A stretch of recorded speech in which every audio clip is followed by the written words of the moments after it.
Hey, it's Noctis. Subscribe to Vincent Valentine EX Turk channel. What's up, guys? It's your King and Knight Vincent Valentine EX Turk, and I'm not feeling a whole bunch of good. It's not really sick, but a lot of things just happen in my personal life, and I'm not gonna talk about it here, so just excuse the low monotone, less energetic emo version of me, I guess. So, we're going to be doing another Final Fantasy segment, and, I'm pushing myself to make a video, so please be very appreciative if you can. I'm pushing myself to do this, even though I honestly don't feel like doing it right now. A lot of things have happened, If you follow me on social media, you probably already know, so, yeah. If I got strain on my voice or I just don't sound as good as I usually do, just excuse me when I, sound like that. But anyways, let's get to Final Fantasy 15 video and discussion. And what's the discussion, you say? I'm looking at my thumbnail while also getting the video footage for this video right now, with using my PS4 for the background music. So we're gonna be talking about the two Niflehime, what do you call it? I wouldn't say lieutenants. The lieutenants from the Niflheim Empire that never get any play in any of this, and what their roles is. So that's what's in this discussion. We're gonna be looking at the characters Caligor, Olador, and Loki Tumelt, which kind of sounds just like Selfie Tumelt, Selfie from Final Fantasy VIII. These two, Loki and Selfie, have the same last names, but we're not talking about Final Fantasy VIII. But yeah, just wanted to bring that out there. So yeah, their roles are now. What their roles are is they're both lieutenants, high-level lieutenants. They still have to follow. They still have to follow the orders of. They still have to follow the orders of High Commander Ravis Nox Fleury and Verstale. They're still under the command of Verstale and Ravis Nox Fleury. Well, not anymore, of course, but you get the point. You get the point right here. So that's pretty much what. So they follow those two high commanders since they're lieutenant level. But they're pretty powerful. Now let's talk about the character Loki. Okay, Loki has a little bit more backstory than Caligo does.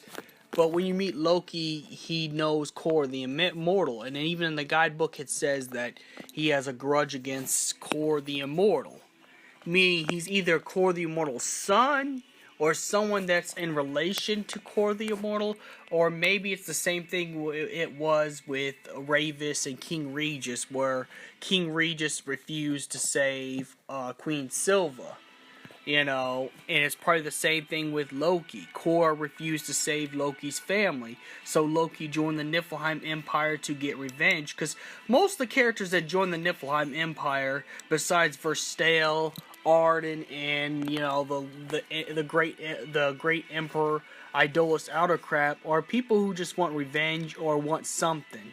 Like how Aranea Highwing wants money. The reason why she joins is because she wants money. So that's why I think that's probably why she joined. So I think his reasoning is the same things as Ravis. Ravis has a grudge against King Regis, so that's why Ravis became the High Commander for the Niflheim Empire. As Loki wants revenge on Kor the Immortal. Now you say, why is this important? It really emphasizes everything that goes on in the story. So pretty much, that's probably why he joined. So they're whatever bad blood they have. Like I said, either he's a son of Kor, or I'd personally think it makes sense because Loki looks a lot like Kor. Same color hair, same color eyes, different hairstyle, obviously. But maybe it's not like that. Maybe it's the fact that, Loki lost his family and Kor did nothing but sit back, just like how King Regis only saved his son when Queen Silva was dying, which caused Ravus to join the Niflehime Empire. Now, why would I bring this point up? This the reason why I bring this point up is it makes a lot of sense, because it's like, you know, again, some of these characters do what they do for good reasons, you know. And the reasons for Loki to join the Niflheim Empire would be the same as Ravus's motivation. And then he becomes lieutenant, means he has to be pretty strong. Though he only piles Verstel's mech spiders. So, with all that, you know, with all of that going on, you know, that's why he only pilots Verstel's mech, you know, Magitech mech spiders thing.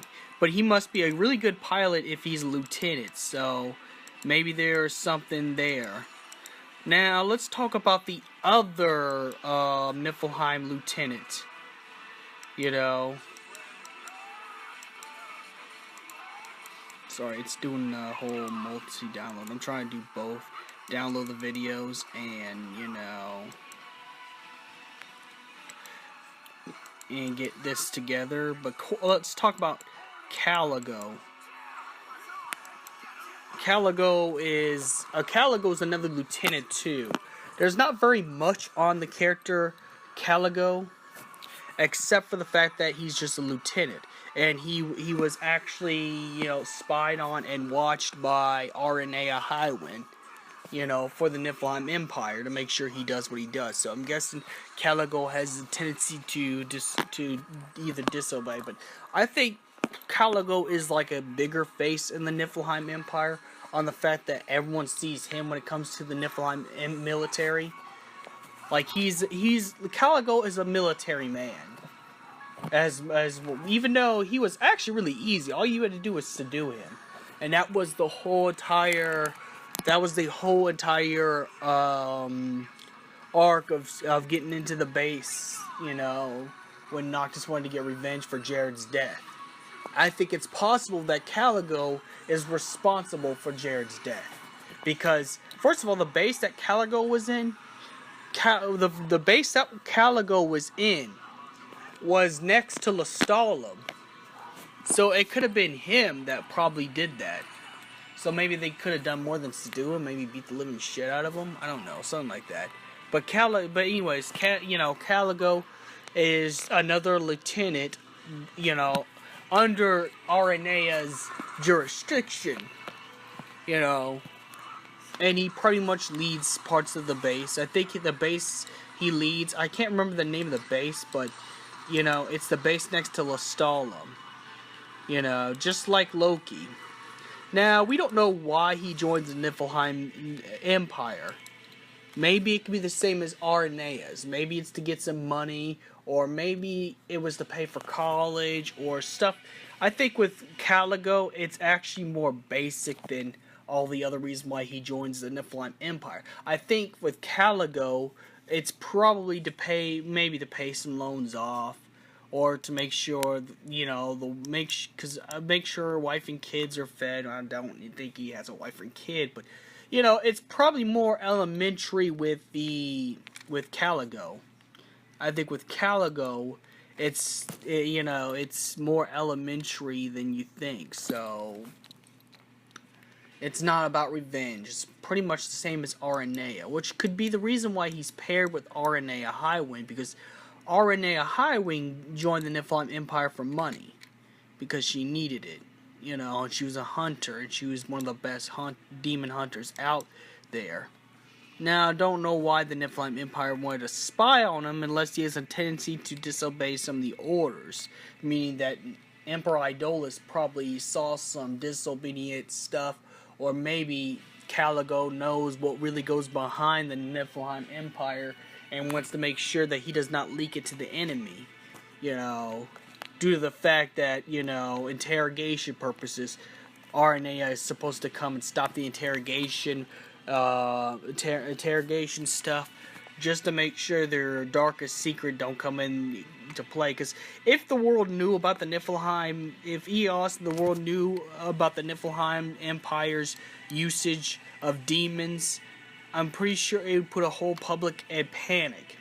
You know, since they're using, they're using bad sources and, doing God knows what to human beings. Caligo probably knows what happens in the Niflheim Empire behind closed doors.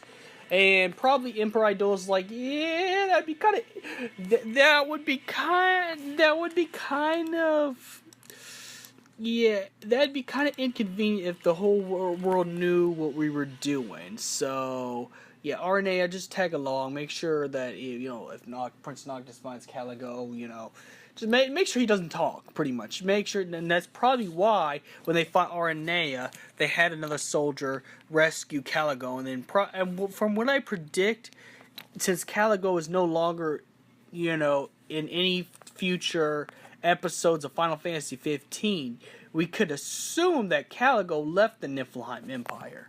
Like, he abandoned the Niflheim Empire and ran. So he's probably living somewhere. You probably don't even know. He's probably one of the civilians that you see in one of these towns. He could have moved to Altitia, or Altitia's under the Empire jurisdiction because it's kind of close to Tenebrae and stuff like that. But and then there's not mention of him in Chapter 14, which at all. So that means we can assume he died. We can assume maybe Arden tracked him down and killed him, to make sure his secrets aren't spilled. And probably before Chapter 13 that probably happened. We don't know until we get further DLC, but that was the character discussion for the two Niflheim lieutenants, Caligo Ondor and Loki Tumult. So may the crystal be with you, and be patient. I'll be making more videos once things get better, but I gotta take care of my personal life first before trying to, do a little bit more. So may the crystal be with you, and be appreciative.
Ay, I like bitch, you was your mess. Ay, can't keep my dick in my pants. Ay, my bitch don't love me no more. Ay, she kicked me out on life, bro.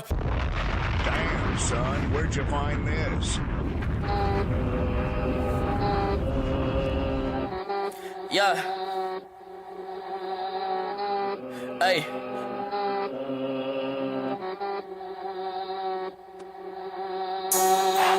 Yeah. Ay. Yeah. Ay. Yeah.